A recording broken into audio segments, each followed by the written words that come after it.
बिहार के मुख्यमंत्री नीतीश कुमार ने रक्षाबंधन के मौके पर पीपल के वृक्ष को राखी बांधी है। इस मौके पर बिहार में वृक्ष सुरक्षा दिवस के तौर पर मनाया जाता है और वृक्षों को राखी बांधने की परंपरा रही है। लिहाजा आज प्रधानमंत्री ने पेड़ में राखी बांधने के साथ साथ मुख्यमंत्री ने नीतीश कुमार ने पेड़ में राखी बांधने के साथ साथ वृक्षारोपण भी किया है। आज रक्षाबंधन है, इस अवसर पर आप सब लोगों को बधाई है। पहले आप जानते ही हैं कि 2012 से हम लोगों ने अपने बिहार में वृक्ष रक्षा दिवस के रूप में इसको मनाना शुरू किया। तो इस अवसर पर एक बात का हम लोगों को ध्यान रखना चाहिए कि पर्यावरण के संरक्षण के लिए हम लोगों को एक तो वृक्षारोपण करना है और उसकी रक्षा करनी, सुरक्षित रखना। रक्षाबंधन के मौके पर मुंबई के आरे जंगलों में वृक्ष बंधन मनाया गया है। लोगों का कहना है कि अब तक आरे के एक हिस्से को जंगल घोषित नहीं किया गया है। ये वही हिस्सा है जहां पर पिछली सरकार के दौरान मेट्रो कार शेड बनाने के लिए फेंसिंग की गई थी। लोगों ने वहां लगे पेड़ों की रक्षा के लिए उन्हें राखी बांधकर रक्षा का वचन लिया है। रक्षाबंधन के दिन अगर बात करें तो मुंबई के आरे जंगल में वृक्षाबंधन मनाया जा रहा है। जिस तरह से आप देखेंगे ये आरे जंगल के अलग अलग हिस्सों में जो यहाँ के रहने वाले लोग हैं और साथ ही साथ जो लगातार पेड़ बचाने की कोशिश कर रहे हैं वो लोग यहाँ पर वृक्षाबंधन कर रहे हैं। एक और जो अहम बात है वो ये है कि आमतौर पर जो जंगलों में ये वृक्षाबंधन हर साल किया जा रहा था, तो इस साल इसे उस कारशेड के अंदर किया जा रहा है जिसे पिछली सरकार ने मेट्रो कारशेड के लिए इस जगह को रखा हुआ था। वहाँ पर ये अब वृक्षाबंधन किया जा रहा है।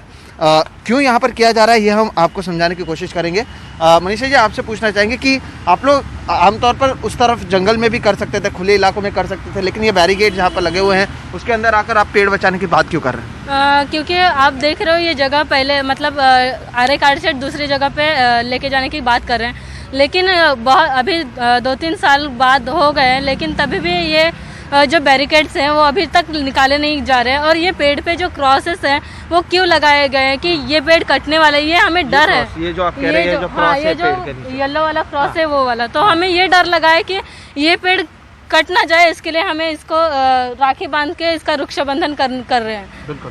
तो आपसे जानना चाहेंगे कि ये तो कहा गया था कि इसे हटाया जाएगा, अब तक हटाया नहीं गया है। क्या आप लोग ने इसकी मांग की कि इसे हटाया जाए? क्या की है और हमारी भी इच्छा है कि ये जल्द से जल्द गिर जाए। आज तो वृक्षाबंधन है, रक्षाबंधन के दिन सारे जो हमारे फेंसेस है वो गिर जाने चाहिए वैसे।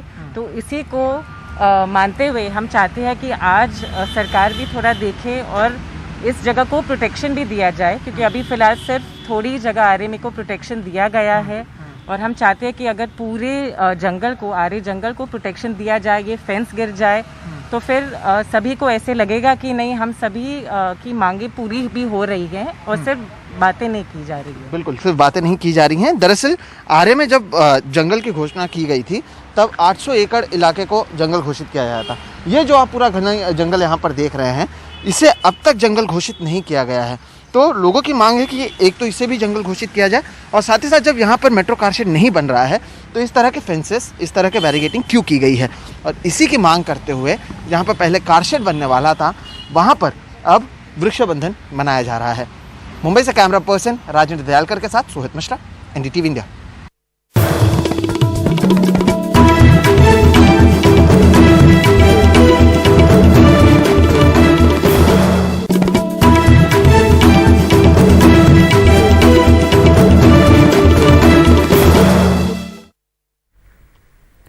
कोविड-19 के खिलाफ लड़ाई जारी है। एक नया टीका मिलने से इस लड़ाई में और मदद मिलेगी। अच्छी बात यह है कि ये टीका 12 साल से ज्यादा उम्र के बच्चों को भी दिया जा सकता है, लेकिन ICMR के डॉक्टर टीके को लेकर कई तरह के एहतियात की सलाह दे रहे हैं।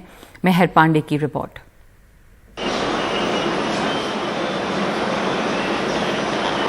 दिल्ली के दरियागंज में रह रहे 16 साल के सक्षम जैन के लिए 12 साल से ज्यादा उम्र वाले बच्चों के लिए जाइडस कैडिला टीके को मिली मंजूरी उम्मीद की किरण बनकर आई है।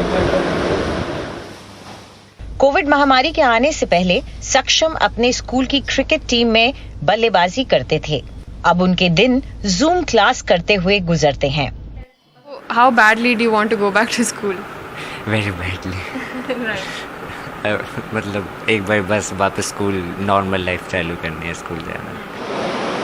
उनकी मां दीपिका जैन ज्यादा एहतियात बरतना चाहती हैं क्योंकि टीके के तीसरे चरण के नतीजे अभी नहीं आए हैं। हमने भी कोविशील्ड वेट एंड वॉच करके ही लगवाई थी, देर से लगवाई थी इसी वजह से कि पहले हमारे को थोड़ा सा डाटा निकल के पता लग जाए कि उसके रिजल्ट्स क्या आ रहे हैं। एक डेडली देखना चाहती हूँ स्कूल जाते हुए, बट ऐसे नहीं कि स्कूल से जाए और जल्दी से बीमार हो जाए, दैट नॉट आई वांट। ज़ाइकोव-डी टीके में कई अनोखी चीजें हैं। ये दुनिया का पहला डीएनए टीका है जहां कोविड वायरस के आनुवांशिक तत्वों से इम्यून प्रतिक्रिया होती है।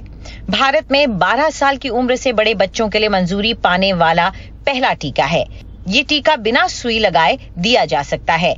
ये सामान्य तापमान में भी 3 महीने तक खराब नहीं होता। अंतरिम नतीजों में 66.6% प्रभाव दिखा।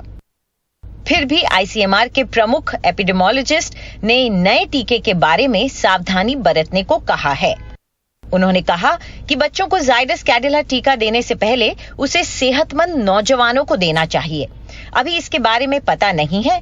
मैंने जाइडस कैडिला के क्लिनिकल ट्रायल के आंकड़े नहीं देखे हैं। जन स्वास्थ्य के लिए इस्तेमाल करने से पहले कुछ एहतियात जरूरी है। Right now, India needs the vaccinations and Bharat में फिलहाल टीकाकरण की जरूरत और बच्चों को टीके देने की जरूरत है। देश में करीब 44 करोड़ बच्चे हैं। the disease of COVID in children has been वैसे तो बच्चों में कोरोना का खतरा युवाओं के मुकाबले कम है। पहली लहर में भी कोरोना बहुत कम बच्चों में दिखा, लेकिन आईसीएमआर के आंकड़े बता रहे हैं कि 70% केस बच्चों के थे। had shown that there were almost 70% of the cases were in children. करीब 2 साल से स्कूल्स बंद हैं। अच्छी बात यह है कि जाइडस कैडिला को इमरजेंसी अप्रूवल मिलने की वजह से शायद स्कूल्स इसी साल खुल पाएं। लेकिन बच्चों के माता पिता अभी भी थोड़े चिंतित हैं क्योंकि पूरा डेटा अभी नहीं निकला है। प्रेम सिंह के साथ मेहर पांडे, एनडीटीवी इंडिया।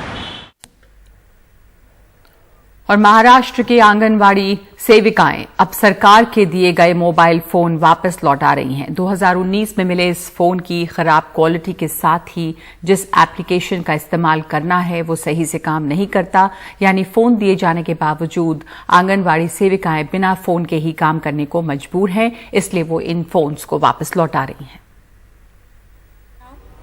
मुंबई के मानखुर्द इलाके में काम करने वाली आंगनवाड़ी सेविकाएं रोजाना इसी तरह घर घर जाकर बच्चों की जानकारी इस फाइल में इकट्ठा करती हैं।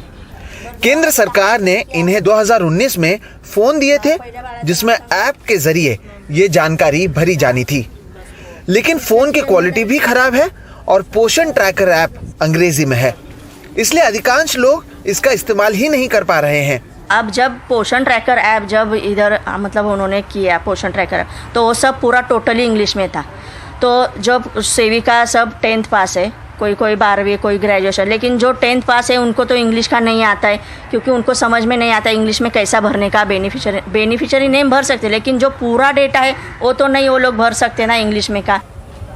अधिकांश सेविकाओं ने अब फोन का इस्तेमाल करना बंद कर दिया है। 2019 में करीब 1,07,000 मोबाइल फोन राज्य भर में दिए गए थे। फोन में गड़बड़ी होने पर भी सेविकाओं को अपने जेब से पैसे खर्च कर इसे बनाना पड़ रहा है। जब हमारा मोबाइल खराब होता है तो जो खर्चा आता है वो हमको हमारे पेमेंट से करना पड़ता है। हमारा पेमेंट है 8,500 और खर्चा जब 2,500 कि 4,000 हो गया तो उसका हमारे पेमेंट से उसको अच्छा करना पड़ता है। तो अभी तो सिलेंडर के भाव भी बढ़ गए, 900 रुपया हो गया है, सब महंगाई बढ़ गई है और पेमेंट कितना है 8,500।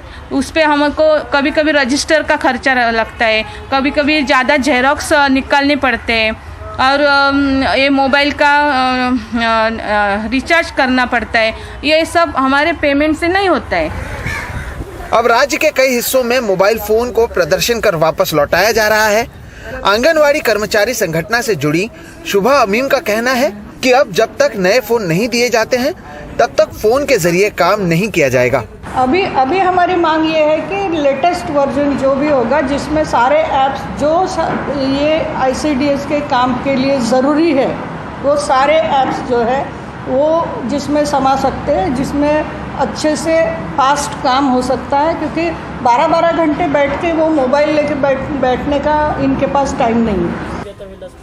छोटे बच्चों को कुपोषण से बचाने के लिए काम कर रही इन सेविकाओं को केवल 8,500 रुपए का वेतन मिलता है। इसमें भी उन्हें सरकार के फैसलों के कारण पैसे उपकरण पर खर्च करने पड़ते हैं। समाज में लोगों की परेशानी को कम करने वाले लोग अब खुद सरकार की वजह से परेशान हैं। मुंबई से कैमरा पर्सन राजेंद्र दयालकर के साथ सोहित मिश्रा, एनडीटीवी इंडिया। और आंध्र प्रदेश के चित्तूर में खराब हो चुके प्रसाद को खाने से करीब 40 लोग बीमार हो गए हैं। सावन माह की पूजा कर रहे लोगों ने सुबह में जो प्रसाद तैयार किया वो शाम तक खाने लायक नहीं रह गया और वही प्रसाद बांटा जाता रहा, जिसे खाकर लोग बीमार होकर अस्पताल पहुंचे। इलाज के बाद सभी लोग अब खतरे से बाहर हैं।